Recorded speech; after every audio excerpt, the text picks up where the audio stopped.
अभी आते हैं टॉपिक पे, जागरूकता, अवेयरनेस। तो जब जागरूकता बिल्कुल नहीं होती है तो क्या होता है, बात बात पे हम गुस्सा कर देते हैं, और गुस्सा का दोष किसे मढ़ते हैं, सामने वाले पे। उसकी वजह से मैंने गुस्सा किया, उसकी वजह से मैं ठगा गया, उसने मेरा जीवन बर्बाद कर दिया। यानी जब सामने वाला पूरी तरीके से सामने वाले पे ब्लेम करे, तो समझ जाइए उसकी अवेयरनेस बिल्कुल जीरो है।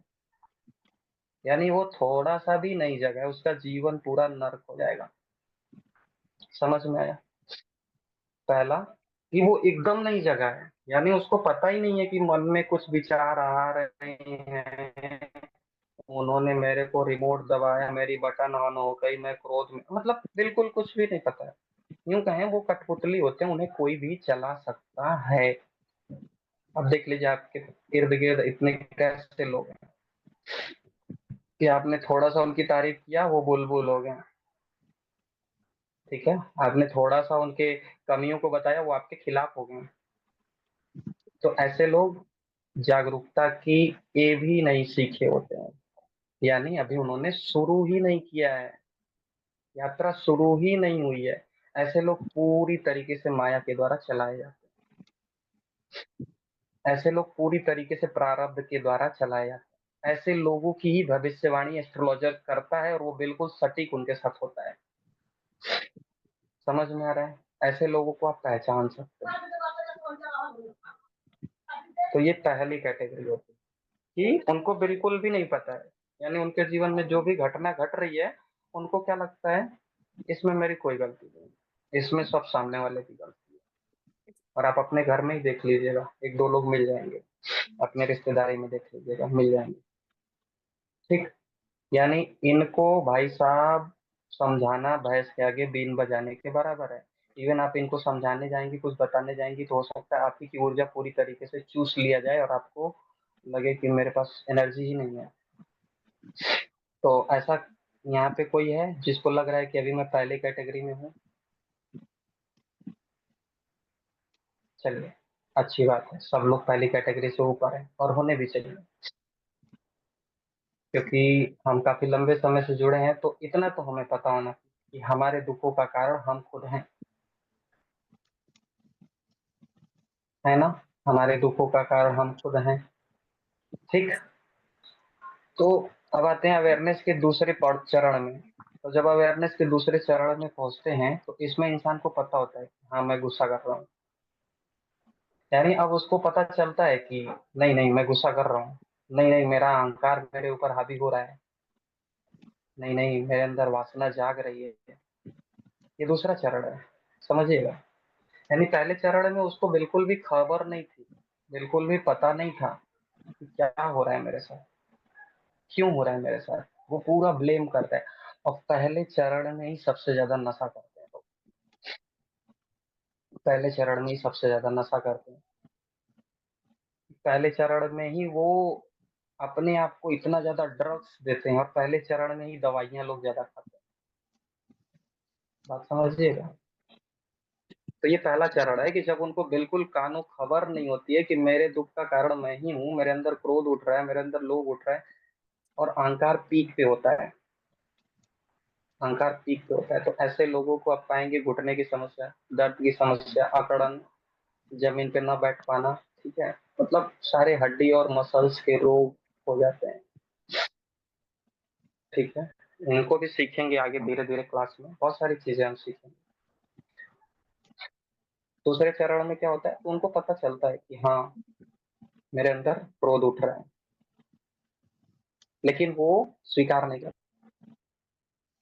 अपने अंदर जानेंगे, सामने से नहीं बोलेंगे कि अरे माफ कर दिया करो, कभी कभी मैं क्रोध में चला जाता हूँ, लेकिन प्रेम तो तुम ही से करता हूँ, ये नहीं बोलेंगे।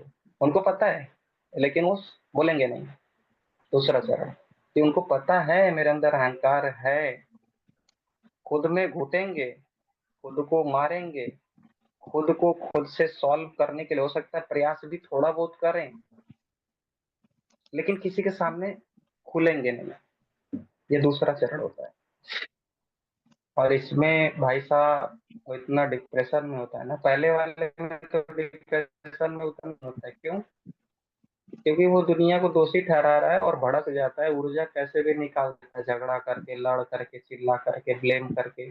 दूसरे चरण में अब उसको थोड़ा थोड़ा समझ में आता है, घुट रहा होता है, बहुत ज्यादा समझ में आ रहा है, अंदर घुट रहा होता है।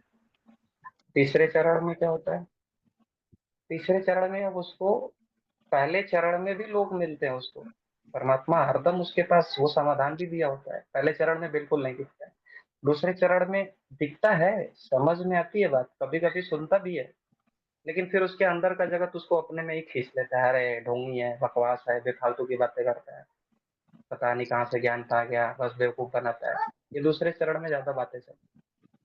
तीसरे चरण में अब वो स्वीकार करने लगता है कि नहीं, मुझे बदलना है, मेरे अंदर कमियां हैं, और मेरी वासनाएं मेरे ऊपर हावी होती हैं, मेरा क्रोध मेरे ऊपर हावी होता है, कुछ है जो मुझसे जीत जाता है।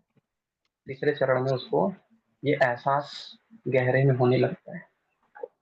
लोग भी मिलते हैं, लेकिन ये जो अंदर की वासना है, ये सिर्फ उसके संस्कार की देन नहीं होती है, ये उसके डीएनए से आया होता है, यानी उसके दादा दादी, उसके परदादा परदादी, वहां से ये चीजें आई होती हैं, वहां से भी आई होती हैं, संस्कार से भी आई होती हैं, और बचपन में उसके साथ कैसा व्यवहार किया गया है वहां से भी आती है।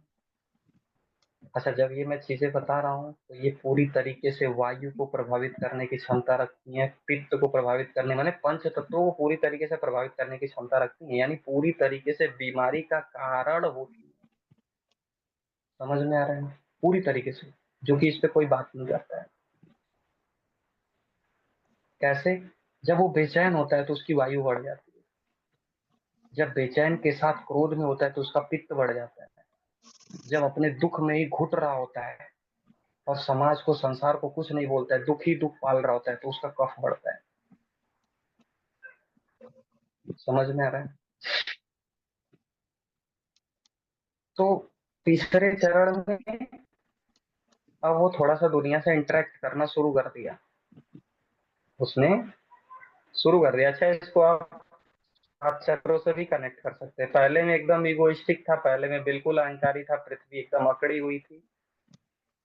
ठीक है, दूसरे में स्वादिष्ठान में, हो सकता है कुछ लोग के लिए नया हो, भावनाएं ऊपर नीचे बहुत ज्यादा होती थी। ठीक है, तीसरे में अग्नि क्रिया हुई, यानी अब उसके जो प्रारब्ध है उसका जलना शुरू हुआ, यानी जो रहे हैं वो धीरे धीरे मिट रहे हैं, इनका सबका कनेक्शन है, सबको धीरे धीरे सीखेंगे। और थोड़ा सा और ऊपर उठेगा तो अब उसके अंदर करुणा आएगी। क्या आएगी? करुणा। यानी अब उसको दया आएगी, अपनी गलतियों पे पछतावा होगा। अब थोड़ा थोड़ा वो प्रेम करेगा सामने वाले कि नहीं, मैंने आपके साथ बहुत गलत किया, मैंने आपके ऊपर हाथ उठाया, मैंने आपको गलत बोला। क्यों? क्योंकि अब उसको अपने आप पे नफरत होने लगती है। ये फेज बड़ा खतरनाक होता है, मतलब जब उसको एहसास होता है कि मैंने कितना गलती किया, मैंने कितना पाप किया, और अगर वो पाप बोध पकड़ ले, आत्मग्लानि का बोध पकड़ ले, तो उसको कोई डॉक्टर भी नहीं बचा सकता। तो समय रहते उसको ये बताना होता है कि आप थे ही नहीं, आप तो सिर्फ देखने वाले थे, आपके माध्यम से किसी का प्रारब्ध कट रहा था, आपका प्रारब्ध कट रहा था। तो हर एक फेज को पहले आपको खुद को देखना है कि मैं कहाँ पे हूँ। हमारी क्लास का पर्पज यही होता है कि सबसे पहले आपको खुद देखना है कि मैं कहाँ पे हूँ और मुझे कहाँ पहुंचना है। फिर उसके अकॉर्डिंग आप सामने वाले को देखते ही पकड़ लोगे कि अभी ये कहाँ पे है। जैसे कल आंचल को एक एक आदमी ने मैसेज किया ग्रुप से, तो इसने मेरे को भेजा कि भैया ऐसे ऐसे है, और मैंने उसको बोला कि इनका स्वादिष्ठान और हृदय चक्र ओवर एक्टिव, मतलब समझे आप, यानी उनके अंदर काम वासना और ओवर एक्टिव, मतलब ममता का गुण बहुत ज्यादा है, अटैचमेंट। तो मैंने कहा इनसे थोड़ा सा दूरी बना के रखना। तो ऐसे ही आपको भी पता चल जाएगा, 8-10 क्लास करने के बाद में आपको सब पता चल जाएगा कि सामने वाले के अंदर क्या अधिक है, क्या चीजें हैं, उससे कितना अटैच होना है, कितना दिमाग लगाना है, कितना दिल लगाना है, उससे क्या बातें करनी है, इवन उसकी क्या दवाएं चलानी है आयुर्वेद में, वो सब सीखेंगे, लेकिन धीरे धीरे। तो अब कुछ पॉइंट्स लिख लेते हैं, फिर 5 मिनट में आपके प्रश्न ले लेंगे। तो जागरूकता प्लस स्वीकार, यानी जागरूकता आप देख पा रहे हैं और स्वीकार कर पा रहे हैं तो शांति आती है। सिर्फ जागरूकता से शांति नहीं आती, जागरूकता प्लस स्वीकार से शांति आती है कि आप जागरूक तो हुए, अब आपको दिख रहा है कि नहीं मेरे अंदर क्रोध है, मुझे क्षमा करना है यार, कभी कभी गुस्सा उठ जाता है, क्या करूं, किस पे निकालूं। तो वहां पे सामने वाले के अंदर भी शांति आती है और जो स्वीकार करता है उसके अंदर भी शांति आती है। तो जागरूकता प्लस स्वीकार शांति आती है।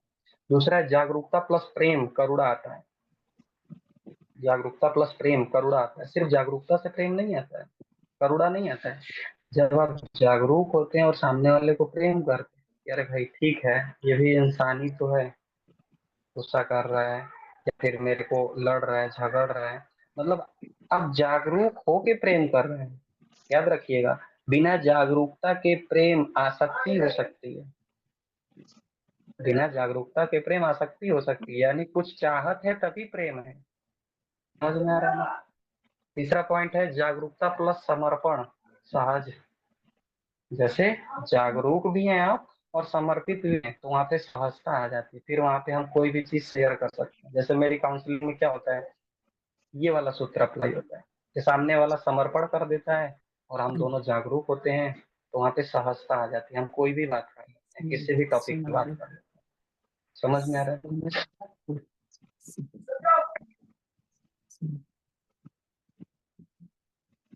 तो आज के लिए इतना रहने देते हैं और आप लोग के प्रश्नों को ले लेते हैं। ठीक है, तो जिनके भी प्रश्न है वो हैंड रेज कर लें। और 40 मिनट की क्लास इसलिए रखता हूँ क्योंकि मुझे आप लोगों का समय नहीं खाना है। और कभी भी मेरी क्लास महीने में बहुत ज्यादा से ज्यादा रहेगी तो 6 से 7 क्लास रहेगी या 10 क्लास रहेगी, इससे ज्यादा नहीं रहेगी। ठीक है, मुझे बांध के नहीं रखना है आप लोगों को, आप लोगों को सिखाना है और छोड़ देना है पूरे मैदान में चाहिए। ठीक है, तो अभी किसी का प्रश्न है तो वो अपना माइक अनम्यूट करके पूछ सकता है या कोई